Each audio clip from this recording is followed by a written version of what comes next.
Good morning friends. आज है 19 जून 2024। तो 19 जून 2024 से संबंधित करंट अफेयर्स के जितने भी महत्वपूर्ण प्रश्न बनते हैं उन सभी को हम आज की इस वीडियो क्लास में डिस्कस करेंगे और साथ साथ प्रश्नों से संबंधित महत्वपूर्ण तथ्यों को पढ़ते चलेंगे। फ्रेंड्स, करंट अफेयर्स के सभी प्रश्न पढ़ने के लिए वीडियो को लास्ट तक जरूर देखें और कोई भी प्रश्न मिस ना करें।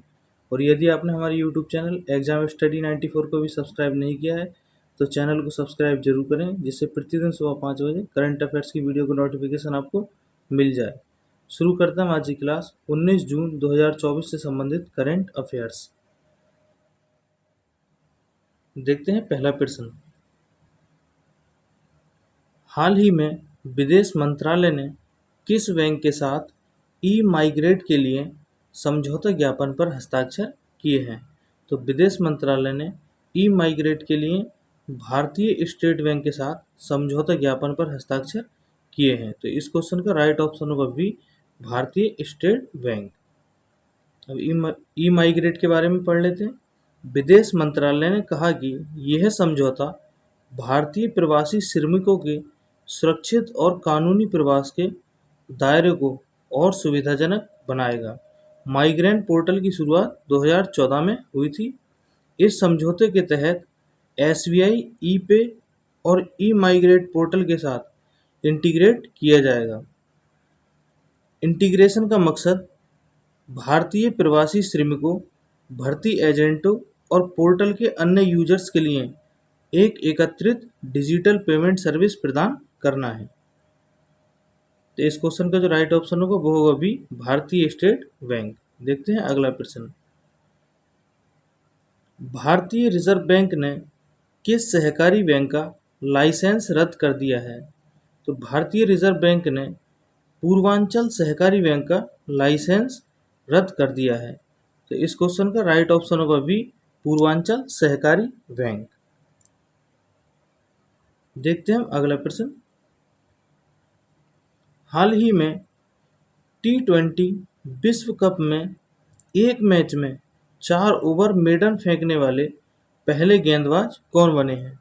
तो एक मैच में 4 ओवर मेडन फेंकने वाले, यानी कि 4 ओवरों में कोई रन नहीं दिया, तो 4 ओवर मेडन फेंकने वाले पहले गेंदबाज बने हैं लॉकी फर्ग्यूसन। ये है लॉकी फर्ग्यूसन, जिन्होंने एक मैच में 4 ओवर मेडन फेंके हैं। तो इस क्वेश्चन का राइट ऑप्शन होगा सी, लॉकी फर्ग्यूसन। क्रिकेट से और खेल से संबंधित अन्य महत्वपूर्ण करंट अफेयर्स के प्रश्न वो अगली स्लाइड में पढ़ते हैं। तो खेल करंट अफेयर्स देखते हैं। पहला पॉइंट, मई माह के लिए ICC men's player of the month West Indies के स्पिनर गुडाकेश मोती को चुना गया। मई माह के लिए ICC women's player of the month Sri Lanka की चमारी अथापथु को चुना गया। अगले पॉइंट में देखते हैं। भारत 2025 में FIH हॉकी पुरुष सीनियर विश्व कप की मेजबानी करेगा। तो FIH हॉकी विश्व कप पुरुष सीनियर विश्व कप की मेजबानी अपना देश भारत करेगा। अगला पॉइंट देखते हैं। पूजा तोमर UFC फाइट जीतने वाली पहली भारतीय महिला बनी। देखते हैं अगला पॉइंट। सरबजोत सिंह ने म्यूनिख निशानेबाजी विश्व कप 2024 में स्वर्ण पदक जीता। भारतीय क्रिकेटर केदार जाधव ने क्रिकेट के सभी प्रारूपों से संन्यास की घोषणा की और रियल मैड्रिड ने 15वीं बार UEFA चैंपियंस लीग का खिताब जीता। अगला पॉइंट देखते हैं। नैना जेम्स ने, जो भारत की हैं, नैना जेम्स ने ताइवान एथलेटिक्स ओपन 2024 में स्वर्ण पदक जीता और भारत नवगठित विश्व मुक्केबाजी में शामिल हुआ। नवगठित विश्व मुक्केबाजी में अपना देश भारत शामिल हुआ है। तो ये होगा खेल से संबंधित करंट अफेयर्स के महत्वपूर्ण प्रश्न। देखते हैं अगला प्रश्न। फिच की रिपोर्ट ने वित्त वर्ष 2025 के लिए भारत की GDP वृद्धि दर को बढ़ाकर कितने प्रतिशत कर दिया है? तो फिच की रिपोर्ट ने वित्त वर्ष 2025 के लिए भारत की जीडीपी वृद्धि दर को बढ़ाकर 7.2% कर दिया है। तो इस क्वेश्चन का राइट ऑप्शन होगा सी, 7.2%। देखते हैं हम अगला प्रश्न। किस कंपनी के द्वारा ग्रेटर नोएडा में भारत का सबसे बड़ा मोबाइल विनिर्माण संयंत्र स्थापित किया जाएगा? तो किस कंपनी के द्वारा ग्रेटर नोएडा में भारत का सबसे बड़ा मोबाइल विनिर्माण संयंत्र स्थापित किया जाएगा? तो वो किया जाएगा वीवो के द्वारा। तो इस क्वेश्चन का राइट ऑप्शन होगा डी, वीवो। अब इस संयंत्र के बारे में जानकारी देख लेते हैं। इस संयंत्र में वार्षिक उत्पादन क्षमता होगी 120 मिलियन डिवाइस की, यानी कि प्रतिवर्ष 120 मिलियन मोबाइल डिवाइस की उत्पादन क्षमता होगी। इस संयंत्र को बनाने में जो लागत आएगी वो आएगी 3000 करोड़ रुपए, और जो इसका क्षेत्रफल होगा, यानी कि कितने जमीन में इस संयंत्र को स्थापित किया जाएगा, तो वो होगा 170 एकड़। और भारत चीन के बाद दूसरा सबसे बड़ा मोबाइल फ़ोन विनिर्माण क्षेत्र है। तो भारत है चीन के बाद दूसरा सबसे बड़ा मोबाइल फ़ोन विनिर्माण क्षेत्र है। तो इस क्वेश्चन का राइट ऑप्शन होगा डी, वीवो। देखते हैं हम अगला प्रश्न। हाल ही में किसने WWF ऑस्ट्रेलियन ओपन 2024 का खिताब जीता है? तो हाल ही में WWF ऑस्ट्रेलियन ओपन 2024 का खिताब जीता है ली जी जिया ने। तो इस क्वेश्चन का राइट ऑप्शन होगा बी, ली जी जिया।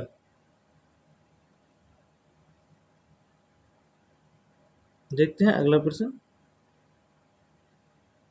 हाल ही में किसे अरुणाचल प्रदेश का विधानसभा अध्यक्ष चुना गया है? तो अरुणाचल प्रदेश का विधानसभा अध्यक्ष चुना गया है तेसम पोंगटे को। तो इस क्वेश्चन का राइट ऑप्शन होगा सी, तेसम पोंगटे। पेमा खांडू जो है वो अरुणाचल प्रदेश के मुख्यमंत्री चुने गए हैं, और करदो न्यांगयोर ये जो है विधानसभा उपाध्यक्ष चुने गए हैं, और विधानसभा अध्यक्ष जो चुने गए हैं वो चुने गए तेसम पोंगटे। ठीक है, तो इस क्वेश्चन का जो राइट ऑप्शन होगा वो होगा सी, तेसम पोंगटे। देखते हैं अगला प्रश्न। कॉस्ट ऑफ लिविंग सर्वे 2024 की रिपोर्ट के अनुसार भारत का सबसे महंगा शहर कौन सा है? तो कॉस्ट ऑफ लिविंग सर्वे 2024 की रिपोर्ट के अनुसार भारत का सबसे महंगा शहर है मुंबई। तो इस क्वेश्चन का राइट ऑप्शन होगा ए, मुंबई। अब देखते हैं कुछ अन्य महत्वपूर्ण पॉइंट्स। वैश्विक रैंकिंग में भारत के सबसे महंगे शहरों की सूची।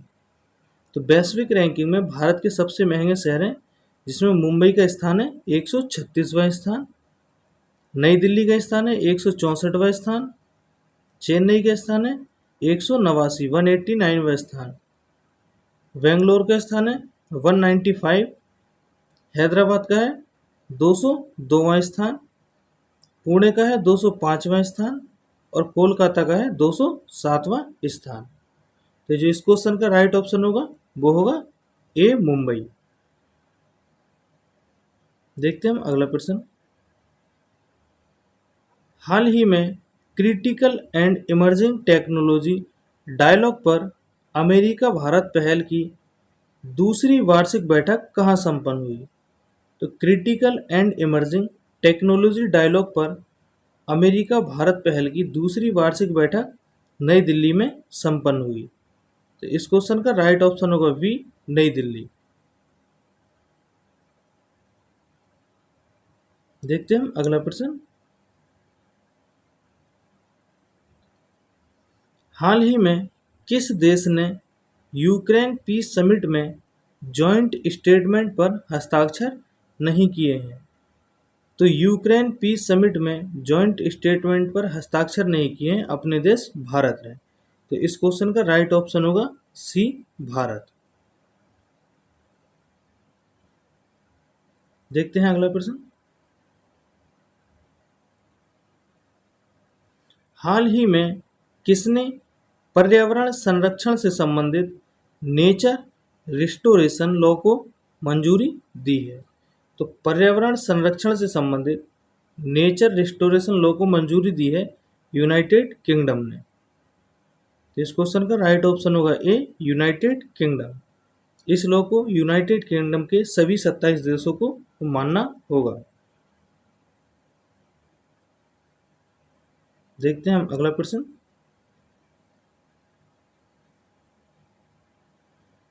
कौन सा देश डीप सी मिशन शुरू करने वाला 6वां देश बना है? तो डीप सी मिशन शुरू करने वाला 6वां देश बना है अपना देश भारत। तो इस क्वेश्चन का राइट ऑप्शन होगा सी, भारत। डीप सी मिशन के बारे में देख लेते हैं।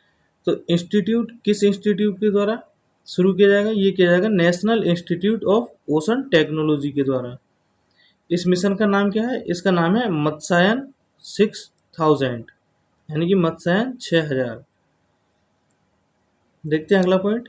इसरो इसके लिए टाइटेनियम रूफटॉप तैयार करेगा जिससे ये समुद्र में दबाव सह सके। इससे पहले अमेरिका, रूस, चीन, Japan, France deep sea mission को सफलतापूर्वक लॉन्च कर चुके हैं। भारत से पहले 5 देश कौन से हैं? अमेरिका, रूस, चीन, जापान और फ्रांस, जो डीप सी मिशन को सफलतापूर्वक लॉन्च कर चुके हैं। तो अपना देश भारत डीप सी मिशन शुरू करने वाला 6वां देश बना है। तो इस क्वेश्चन का राइट ऑप्शन होगा सी, भारत। देखते हैं अगला प्रश्न।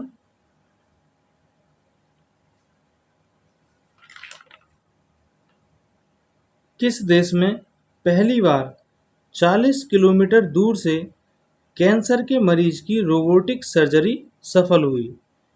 तो 40 किलोमीटर दूर से कैंसर के मरीज की रोबोटिक सर्जरी सफल हुई है अपने देश भारत में। तो इस क्वेश्चन का भी राइट ऑप्शन होगा ए, भारत। इस क्वेश्चन के बारे में और अधिक जानकारी देख लेते हैं। तो दिल्ली के Rajiv Gandhi cancer institute and research centre में डॉक्टर्स की एक टीम ने सर्जिकल रोबोट जिसका नाम है SSI मंत्रा की मदद से ये सर्जरी की है। इस रोबोट को भारत में ही बनाया गया है। जो SSI मंत्रा रोबोट है इसे भारत में ही बनाया गया है। 40 किलोमीटर दूर से डॉक्टर और मरीज में संपर्क बनाने के लिए OFC यानी कि ऑप्टिकल फाइबर केबल की मदद ली गई थी। तो इस क्वेश्चन का राइट ऑप्शन है वो है ए, भारत। फ्रेंड्स, उम्मीद करता हूँ करंट अफेयर्स के जो ये महत्वपूर्ण प्रश्न हैं आज की वीडियो क्लास में वो आपको याद हो गए होंगे। और यदि कोई भी प्रश्न आपको याद नहीं हुआ है तो वीडियो को एक बार शुरू से लास्ट तक जरूर देखें। वीडियो को लाइक करें, ज़्यादा से ज़्यादा अपने फ्रेंड्स के पास शेयर करें और हमारी यूट्यूब चैनल एग्जाम स्टडी 94 को सब्सक्राइब जरूर करें।